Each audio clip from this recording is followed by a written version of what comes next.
Hi, this is Guy Busick, and I am a co-writer of a couple episodes of Castle Rock Season 2 and the movies Ready or Not and the 2022 Scream. And you are listening to the Don't Go Out There podcast.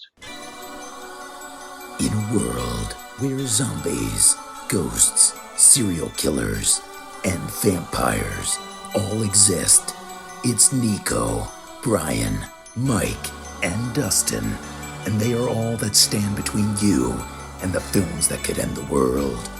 Welcome to the Don't Go Out There Horror Movie Podcast. Welcome back, everybody, to the Don't Go Out There Horror Movie Review Podcast. Just want to thank all our fans and listeners. I really appreciate all support. All of you are awesome, and we truly appreciate you. Super excited for this upcoming interview. This is awesome. This is incredible for us. We are thrilled today to be joined by yet another legend of the business, known for his writing credits on Castle Rock, Ready or Not, and 2022 Scream, and the upcoming Final Destination 6, Mr. Guy Busick. Mr. Busick, thank you so much for joining us today. How are you doing, sir? I'm doing great. Thank you for having me. Oh, Yes, sir. pleasure's all ours. Yeah, absolutely. It's all ours. Just kind of jumping right into it. Can you kind of tell us about your journey into writing? And how you got into the business?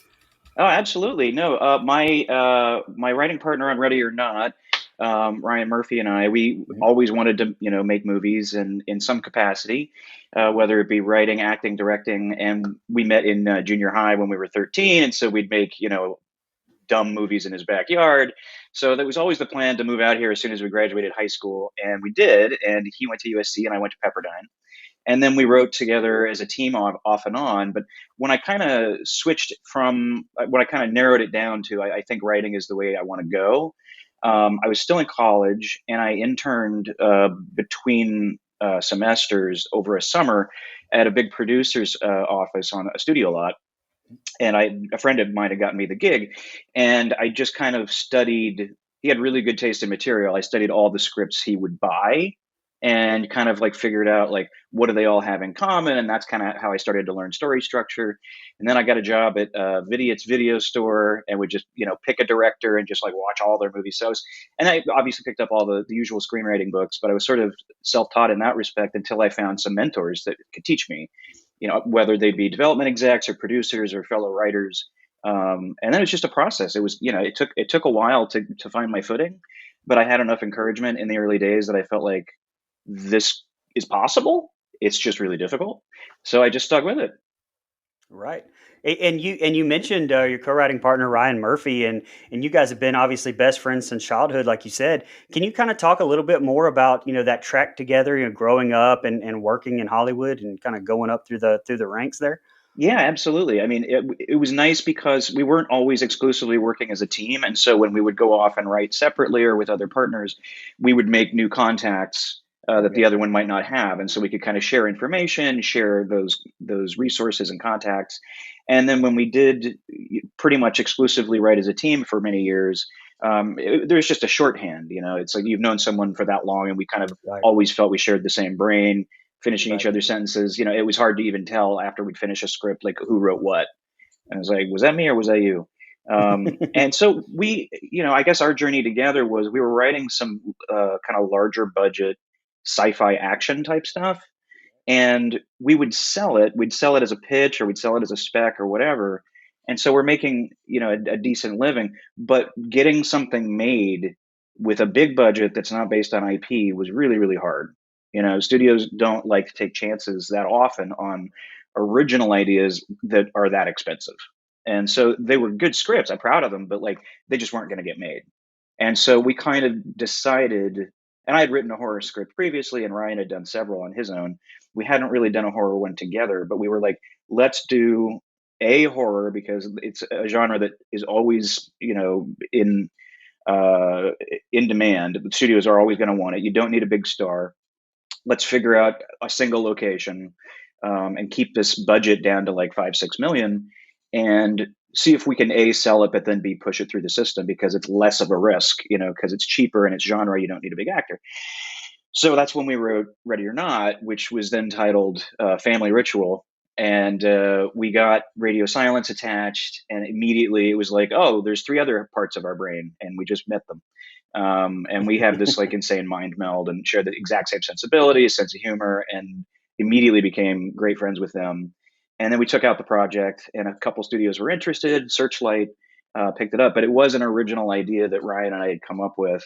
And from the day that I still have my notes from the day we came up with the idea and started marking, writing down like character names and stuff that stayed. But from the day I first started taking notes to the day it came out, I think it was 6.5 years. It Oh takes a wow, long time, wow. and it almost Ooh. died at Searchlight several times. And so it's almost a miracle when something actually gets made. But we were particularly proud of that because it was an original idea, and we kind of had a plan, and we actually accomplished it. And it just like the stars aligned. Everyone involved was on the same page creatively. Searchlight couldn't have been more awesome. Their marketing was great. Everything from the art department to cinematography to the direction, it was just like, wow, you just plucked these images out of our brains. So we couldn't have been happier with Radio Silence and the whole and the producers and everybody, the cast. My God, got so lucky with that cast. Right. Oh, yeah, it was amazing.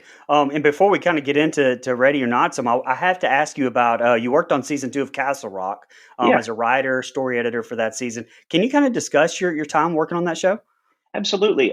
So I noticed, yeah. So I interviewed with, actually, always forget that this is how it came about, but Ryan and I had pitched a couple of shows, original ideas around town, summer of 18, and they didn't sell, but one of the pitches impressed somebody at Hulu enough, and there was a little overlap with what our show was that we were pitching and the plan for season 2 of Castle Rock. And so the executive there at Hulu was like, "Would you? I can't buy this because it's too close to something else we have, but would you want to write on Castle Rock?" And we were like, absolutely. We're huge Stephen King fans, and we'd really liked season 1. And so then it was about, now we have to meet Bad Robot executives, other Hulu executives, and Dusty Thomason, the showrunner. And we had what we thought was a pretty good meeting with him, and he liked our sample. And then we just didn't hear anything for a while, and we're like, well, that's a bummer. That probably didn't work out. And then we got a call on like a Friday night that was like, "Can you start Monday?" and Wow. we're like, yes, we can. And so we got the notes from the room because they had opened a small room, like I think maybe just a week before, possibly like week and a half. So they had convened a few writers as they were kind of building the room piecemeal by adding people, here and there. But we just were dropped into it cold, and it was like we got notes, and it was like, okay, so we're doing Annie Wilkes. They had already come up with that. We're doing something supernatural that involves Salem's Lot. And these stories are going to collide. And I think the goal is to tell an origin story for the Annie Wilkes that we then know in Misery, in the book and the movie. How did she get there? She's obviously a troubled and unstable person from the get go, but she in the book it's revealed she's a baby killer, and then she does a horrible thing as this obsessed fan to this poor man, this poor author. And it's like, how does a person get pushed that far? What did she go through? And so that was a starting place. And it wasn't supposed to last. Our term wasn't supposed to last as long as it did, but they kept us around, and we got 2 scripts out of it, and we got to go to set for the second one that we wrote, which was 2 of 7. And it was just a really cool experience. I'd never been on a set as a TV writer, where you actually have some, you're the one that's kind of trying to keep everything on the tracks because the director can change out every week for every episode. So you need Right. someone there who's just like, you can't actually have that line because that screws up something in 2 episodes, or the blocking, it isn't going to work because you're hinting at something that doesn't make sense or whatever it is. So you kind of actually have to be really vigilant. So it's a lot of pressure, but it was also super fun. And it's like, oh, Tim Robbins wants to talk to you. And I'm like, okay, Right. this is my life now. I'm talking to Tim Robbins, Oh man. who, was just the sweetest guy, but I was like, such a huge fan. I was like, yes, Mr. Robbins. so, Right. so meek and nervous. Well, Um, you touched on the stories kind of colliding a little bit, but so I mean, taking on Annie Wilkes is such a. I mean, was that kind of an intimidating Yeah. task a little bit, or was a little bit of hesitation taking on such an iconic character? I think with Annie Wilkes and with the legacy characters in Scream, it's the same thing where it's like you just don't want to be the one to mess it up. Yeah. And Right. you have to, when you're coming from a place of being a fan of the thing, and you're coming from a place of love, and not cynicism, and you're not trying to just exploit something, but genuinely tell a new story with a character that people already know and care about. Um, yes, it's absolutely intimidating, but once we kind of got the A-OK from Stephen King himself, which was another very surreal moment, was like Stephen says he likes it. And it's like, Oh whoa! It's man. like when we wrote the first draft of Scream, not to jump around so much, but Kevin Williamson reading it and it's like biting my nails, and then Right. he loves it, and I'm like, Kevin Williamson loves my Scream script. That's so weird. But yeah, absolutely, I take all this stuff very, very seriously, and so you do feel a certain amount of pressure, and you just want to get it right for the fans. Well, and I don't want to speak for them, but I think at least from a fan's point of view, you can tell. You said coming to it from a point of view of as a fan, like you can tell the love that you have for the characters as a fan as well, and that comes out Absolutely. in your writing too. So, Good, thank you. That's nice to hear. You gave Dewey his Uh, best dialogue ever. Just thought I'd throw that out there. Oh, thanks. Yeah, I mean, Dewey's my favorite character, so I don't know. Are spoilers okay on this podcast? Absolutely. yeah. Okay. Absolutely. Absolutely. Yeah, that I will. I don't know how I'll ever live with myself after what we did. It's rough. It's really, really rough. And I know I a lot of bet. fans Yeah. are upset about it, and I get it. I get it, and I feel it too. I mean, like Jamie, my co-writer on that, he wrote that scene, and it was like a very tough day. And then, like, obviously on Yeah. set, I wasn't on set because of COVID restrictions. I didn't get to go. But I knew what day that was, and like we were all just kind of like, oh, what have we done? What are we doing? Is this right? Are we sure this is right? And ultimately, it was. I still feel it was the right decision for the movie, Yep. for a lot of different reasons. But that doesn't mean it's easy, Right. and that I don't feel doubts and second guessing and things like, oh, what have I done? But yeah, Dewey's my favorite character. So I mean, and how weird is it to be like writing, opening final draft and writing the name Sydney and then dialogue under it? It's like I love these movies so much, and particularly, Kevin and his dialogue and how he invented these characters, and how they came together with Wes Craven directing these brilliant actors, and how the characters have evolved over the years. It was like that is a very intimidating party to walk into, but it Right. was just really surreal. It was just like, okay, I'm writing the word Dewey, and then I'm writing words under that Oh. David Arquette is going to say. It's just like, wow, I never thought I'd be this lucky and have this chance. That's incredible. We're getting ready to jump into Ready or Not, but I just wanted to make one quick comment. One of my favorite directors, James Wan, he said of Malignant, Stephen King tweeted that he liked Malignant, and he said, there's no greater seal of approval in horror than from Stephen King. So that's awesome for you guys. Yeah, man. Let's jump into Ready or Not real quick. I just wanted to ask, in an earlier draft of the film, Grace was going to be sacrificed by Alex, but that changed to her surviving and the family dying instead. What prompted that change in the storyline? I think it was a number of factors. I think it was always an open question for Ryan and I when we were first submitting it as just a spec. We thought that ending would be the most shocking, and sometimes that makes for a good sales tool. Knowing that you're probably going to change it, or that it's very likely that you might change it. But just for a person reading it, you want the ending to just slap them across the face and make them talk about it. And so that's where the inception of him killing her. And it was almost in a way as much Alex's story in that version as Grace's, because he's sort of now the new head of the family, and it's a little Michael Corleone. It's like, what have I become? And he sits down at the head of the table where his father had been sitting, and they're all staring at the Mr. LaBelle chair, and the family kind of gathers behind him, and you're like, oh, this is going to go into the new generation now, and it's all going to continue. So it was cool. I mean, I liked that ending, but it just wasn't satisfying. The more we rewrote, Grace, the more we fell in love with her. And the more we just felt like we don't want to make a cynical movie. Like, we want this to be fun. We want people to leave with a smile on their face.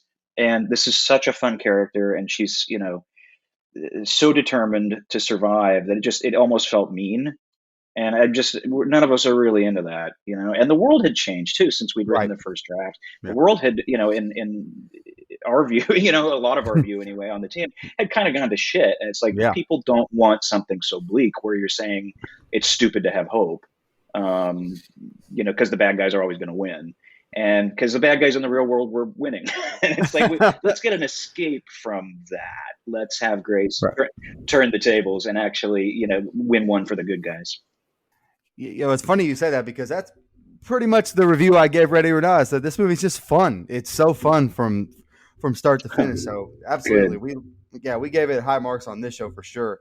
And because of how well Awesome. Ready or Not was received, I think it's safe to say there was a lot of excitement widely felt by fans when it was released that you guys were involved with Scream or Scream 5 or whatever the working title was at that time.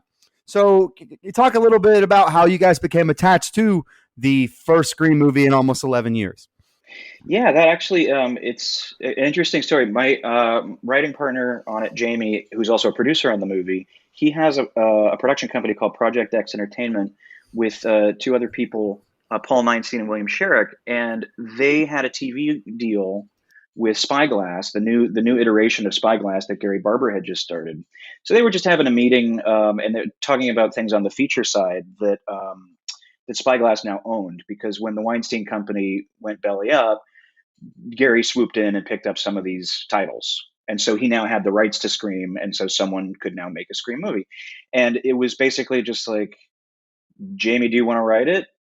And he didn't even have to pitch. It was just like, because this is the guy that wrote Zodiac. Like he's got a hell of a reputation. He works on some of the biggest movies, as a script doctor and a rewriter, and he's made some amazing movies. And as a director as well, he directed a movie called Truth. That's great.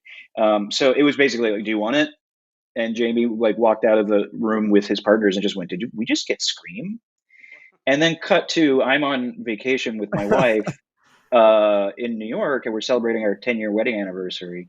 And I noticed we come out of I think it was a play that night, a Broadway play, and we checked my phone, and then Jamie had called, and we had 3 other projects together and with Radio Silence, and they were in various states of development. So I'm like, oh, it's a bad news call. One of them just fell apart, or someone said no to this or that. So I was kind of with trepidation, calling him back, and very quickly just like, do you want to write Scream 5 with me? And it was that easy. And so the easiest yes of my life.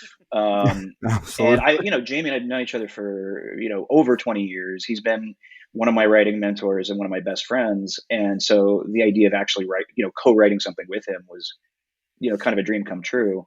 And we really share a lot of the same sensibilities. He knew how big of a fan I was of the franchise, and he knew how big a fan he was. And he was like, let's, do it right, because if we don't do it as fans, someone else is going to do it.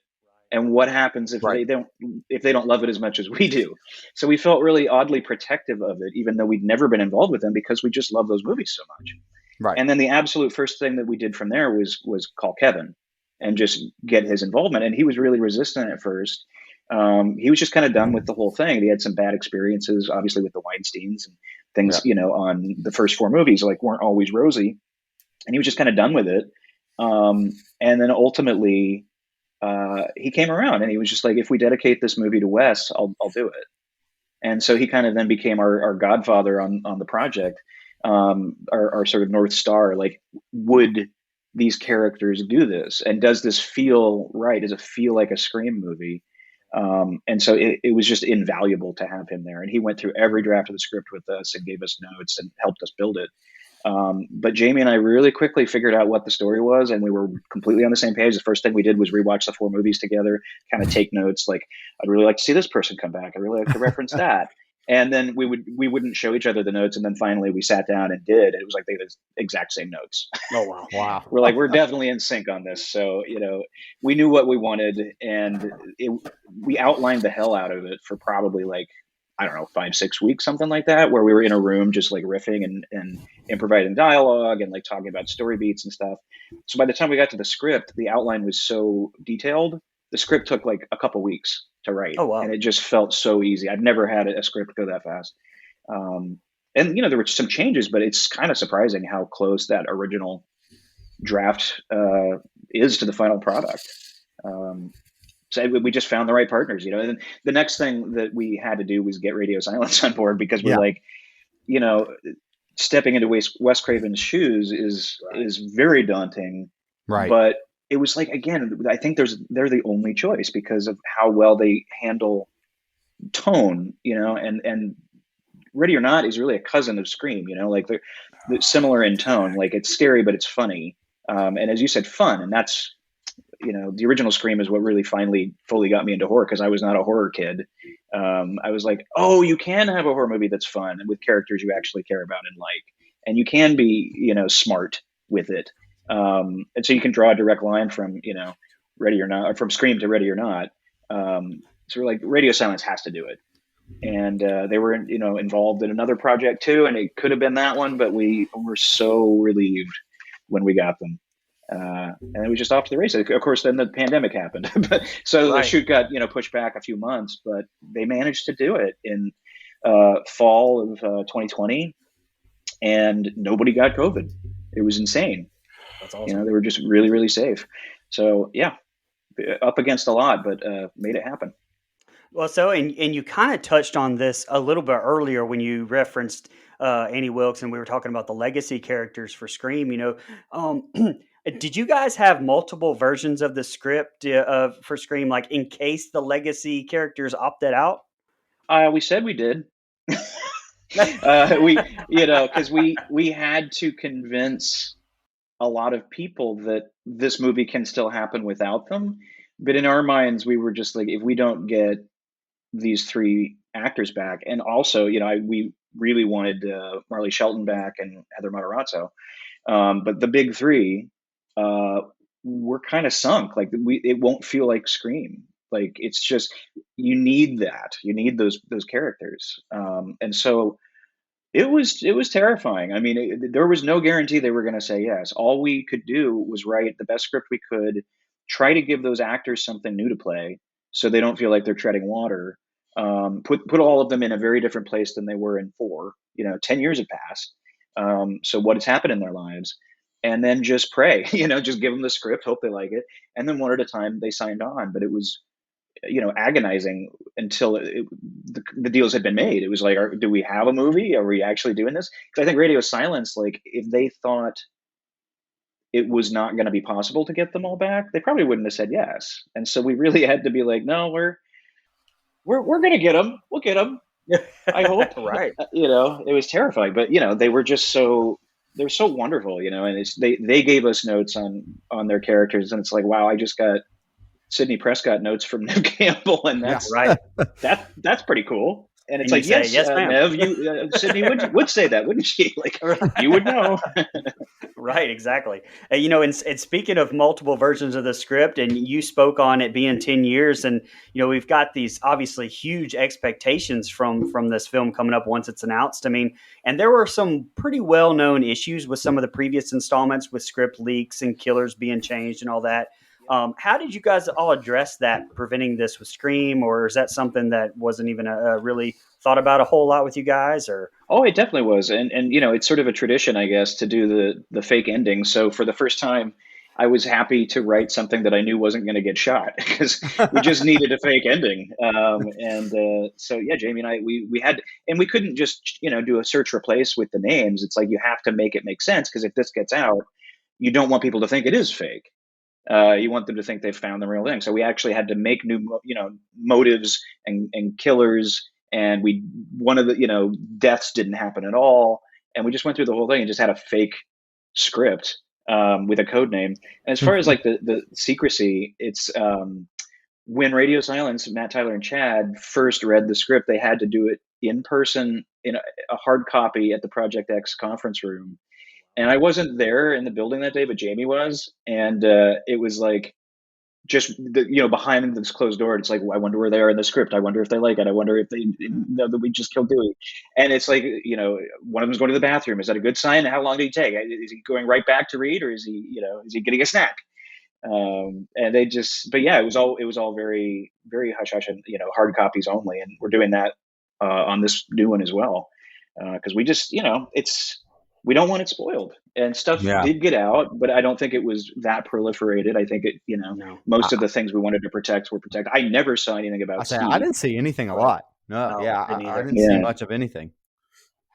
Which was, yeah, just a huge relief for us, because a lot of the stuff did get out, or at least people theorizing, or like going through the trailers frame by frame or whatever, and scrutinizing the actors' social media and stuff like that. But there are just a few things that we were like, please just don't let that get out. And I think some of it didn't, or at least not in a wide way. So it's always a trick with these, because there's people that go to the locations, and like we I shot know. that in Yeah. Wilmington, North Carolina. People would just go to the locations, and they tap into the radio frequency, and they could hear Crazy. the directors, Oh, talking to the wow. actors, and it's like, damn it. I know you're Wow. excited, but just give us a minute. Wow. Jeez, that's a little intrusive. I no way I would do that. I have to ask, as a Scream nerd myself, every Scream movie up to this point has a kill at the beginning. That's kind of the big Scream, plot point thing you have to have. How did you guys come to the decision to change up that formula a little bit to have Tara survive the attack? I think one of the things when we first started talking was that we wanted to really pay respect and homage to the first movie, and call back to a lot of it. Obviously, the whole third act takes place in Stu Macher's house. But I think those were the things we talked about first. Like, how can we honor the first movie without repeating it? And so we wanted to set up that, like, oh, you've kind of seen this before. No, you haven't. And subvert it at the last second. And it's like, oh, we've never had a survivor of the opening scene. And wouldn't that be kind of interesting if she becomes one of the survivors throughout the movie and one of the main characters? Yeah. And we were really excited to play with the sibling relationship between Sam and Tara, and how that has been strained and how that then heals by the end. But yeah, it was like that. For all those choices, it was like, how can we keep it feeling like Scream? It's got the same DNA as Scream, Yeah. but take some chances.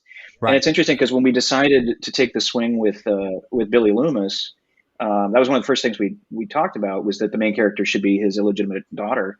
And then we got the idea, like, let's see if we can get Skeet back. And Kevin, from the get-go was like, this is the one thing that just doesn't feel like Scream, and that's why you have to do it. Yeah. Nice. And it was like, okay, got the blessing. Because it is a big swing, to bring that character back in that form, this sort of devil on the shoulder of your main character. But I just feel like, Skeet and Matthew in the first one are as much of the reason I love that movie as the other actors. It's just like that chemistry that they had, and the reveal and the kitchen scene and all that. It's just like, that's perfection to me. So it's like, yeah, let's bring Billy back if we can.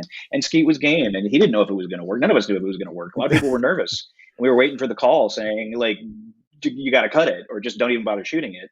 And then when people saw it, everyone was like, this works. This is okay. We didn't know how the fans were going to react, but at least, the studio and everybody, the people we were trying to please, who were spending the money on this, they liked it. So I'm glad we did it. Absolutely. Scream is releasing today, actually, on digital, which I'm very excited to go back and watch it again. There are a lot of Easter eggs all throughout that a lot of people have already kind of pointed out on the internet. We pointed it out on our show, but including the Dawson Creek episode with Scott Foley being shown. Are there any other Easter eggs that a lot of people aren't talking about that you are kind of like, how are you guys missing this? I don't know if there's any that are like super, super obvious. I was surprised to find out how many radio silence included. I mean, there's stuff that I still haven't even caught. I'd say there's a lot of Wes Craven references and Nightmare on Elm Street references throughout the movie.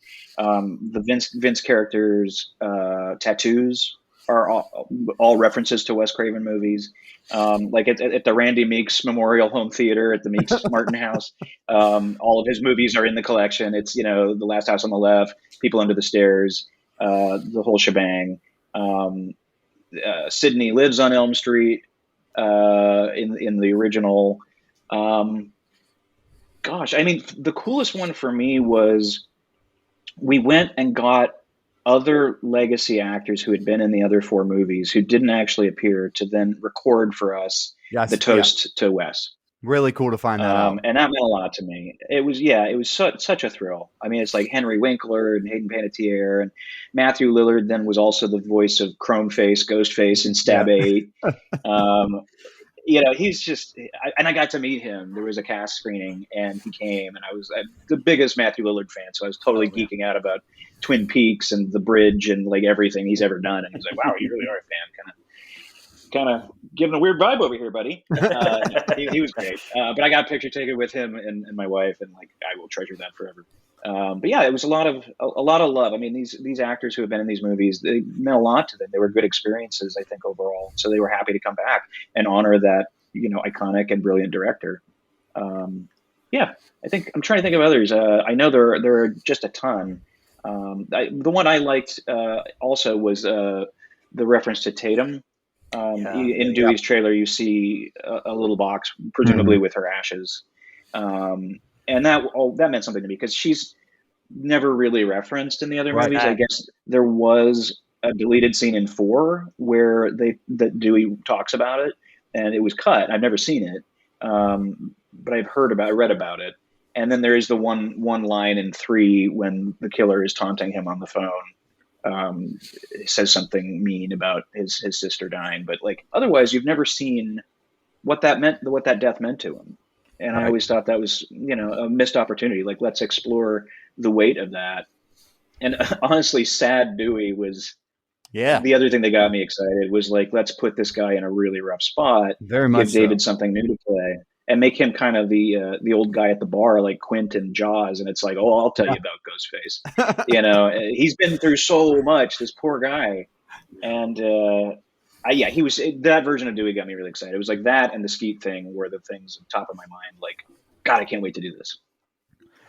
I like the direction that you guys went with a few things, kind of touching on elevated horror as a thing. You know how that's kind of big within the horror community, but one kind of Easter egg, if you want to call it, that kind of got me, Leonardo DiCaprio meme pointing at the screen. And I don't know if this is you guys or not, but it was Dead Meat and Chelsea being in the film. Is that something you guys put in your script originally and, reached out to them? How did that all come about? Because as a movie reviewer, that was pretty cool to see.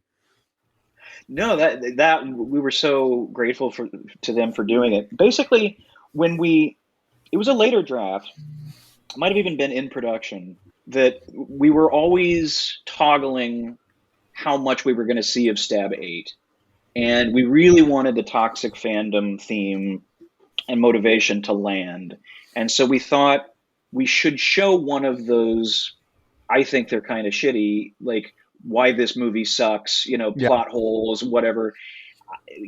I don't like that kind of stuff. It's like, who are you, who are you doing this for? Why are you punching down? People cared about this, and if it didn't work out, it's they're probably sad about it, so why make fun of it? So I don't really like those things, but we wanted that, and so we're like, well, let's go the other way and get reviewers who are friends of Radio Silence. They know them personally, and so they just called and said, this is these are recognizable people, and they're kind of doing a different version of them, a very different version of their show and their personalities by picking on Stab 8 and they were great. I mean, we wrote that pretty late because I think at one point Richie was just going to be watching Stab 8, and we're like, no, let's have him watching a critique of Stab 8 that we then learn later that he completely agrees with, and that's why he's murdering people because they ruined his beloved franchise.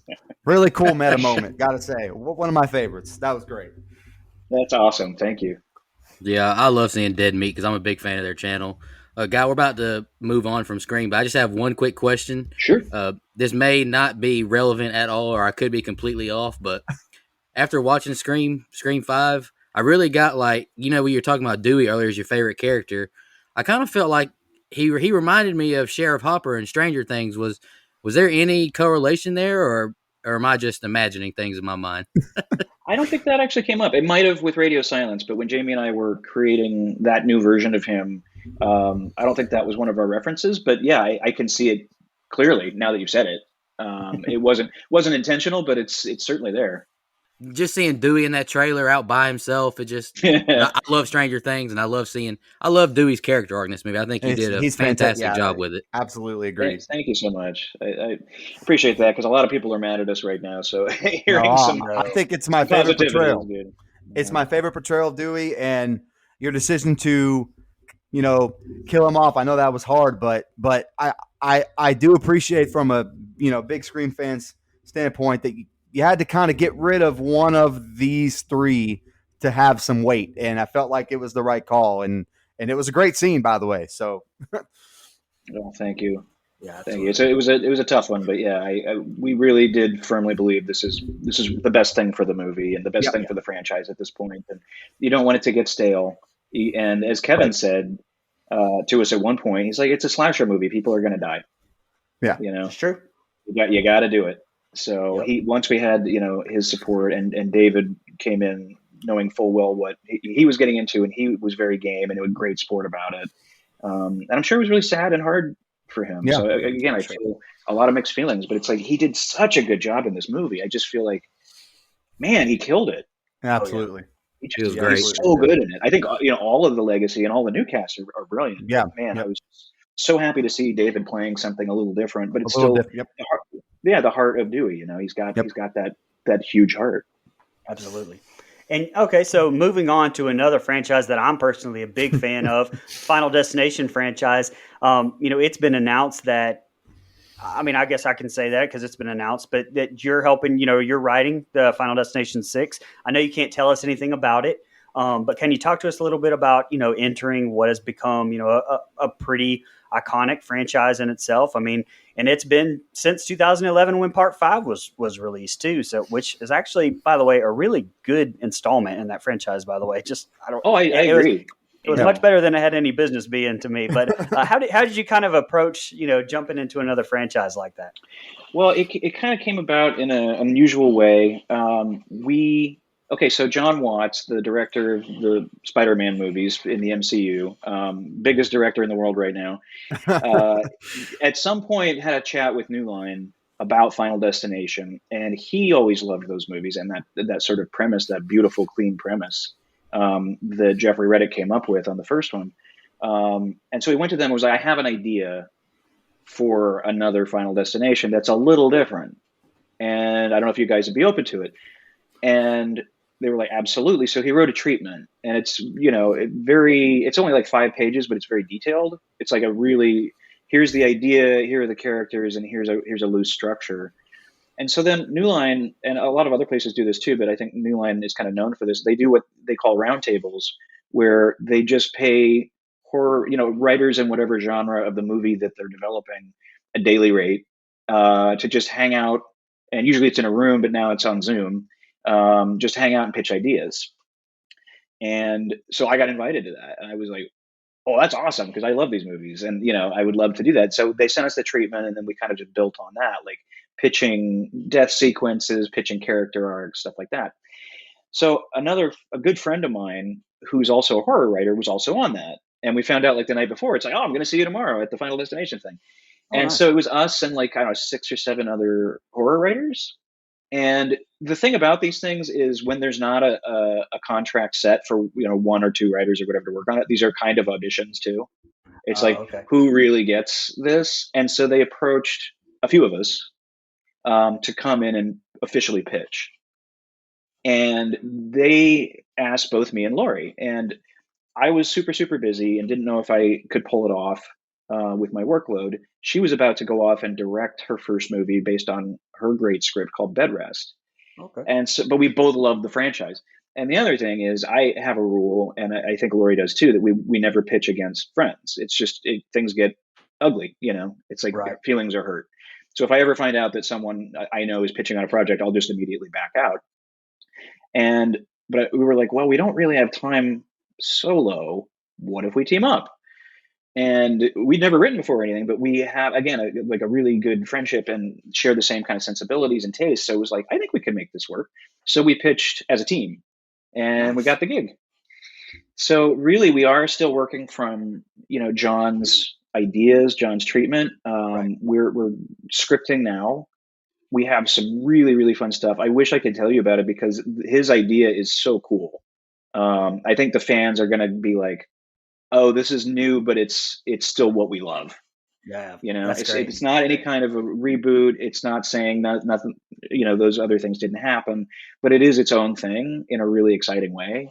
Um, yeah, and we just actually had a meeting on it today with the producers, John Watts and Craig Perry, and pitched them some new ideas for certain scenes, and it went really well. So I feel like we're all creatively on the same page. We're all getting along really well. John's just the coolest guy. I mean, he's so smart and talented, and like very non-Hollywood. It's like he's very humble and he's very just chill. So it's been really cool to work with him because I love No Way Home and his other two Spider-Mans and Cop Car, and I'm just like I've been a fan for years. So getting to work with him is really neat. But I think you guys will like it. I think hopefully So we're excited. Yeah, good. Yeah. I am too.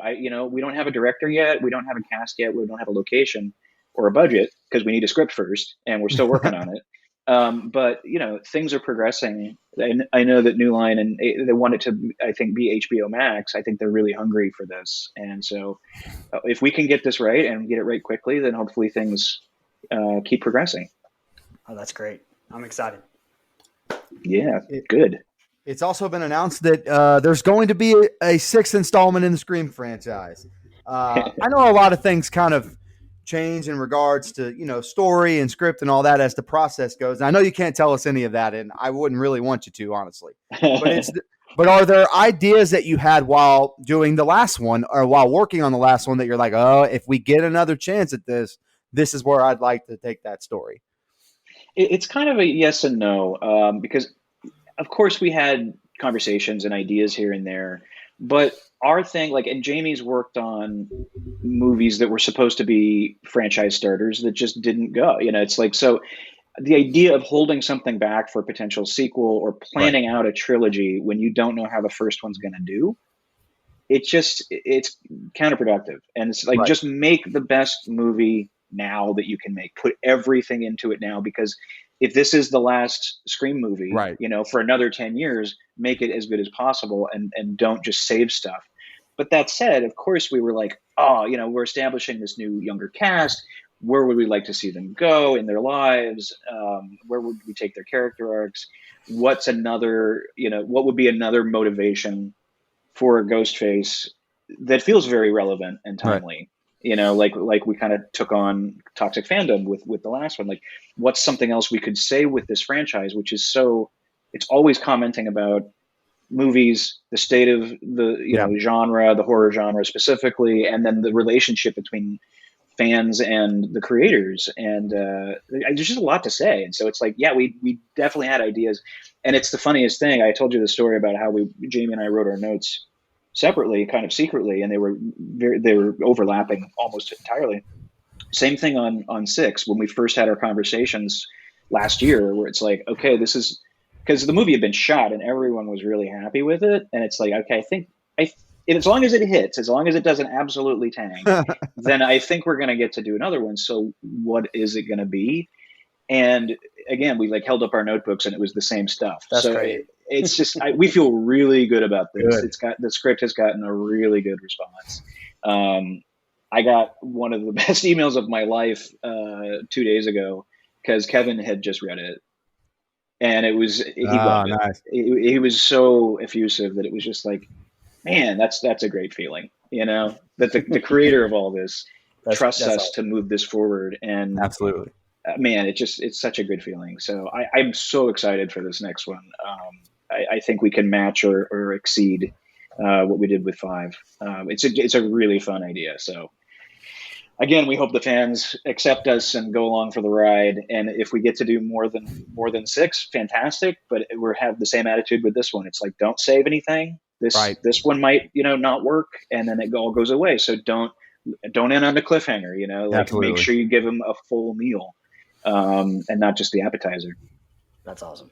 If you need 3 handsome podcast hosts, I know some guys. Absolutely. I'll keep you at the top of the list. There we go. I could talk about the Stab franchise all day. So nice. Guy, this has been an incredible interview. Absolutely. I've really enjoyed listening to you talk. Thank Hearing you. your thoughts has been amazing. Is there anything else coming up for Guy Busick that you want to share with our audience? Want to plug anything? Yes, Scream is out digitally today as we are recording this, March the 1st. And you can find that. And it's going to be streaming on Paramount Plus starting on March the 7th. And then the hard copies, the Blu-rays, 4K discs, and DVDs will be out, I believe, the first week of April. I think most of it hasn't been announced yet, so I don't want to get myself in hot water. Absolutely. But yeah, hopefully, things will be announced soon. Several things I think are getting close to the green light area. So yeah, I'm still working with Ryan on a couple things that I'm really excited about that I hope those get announced soon. Yeah, but the two priorities right now, the urgency is really behind Scream 6 and FD6, and then hopefully other stuff will be announced and I can talk about it then. But yeah. You can follow me on Twitter. It's just at Guy Busick. Okay.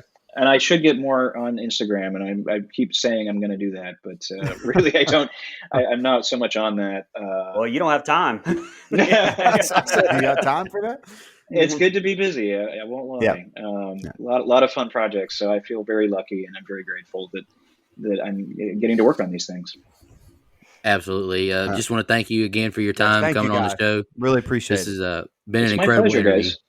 Yeah, it's been fun talking to you. Thanks again for having me. Yes, sir. Just want to remind everybody,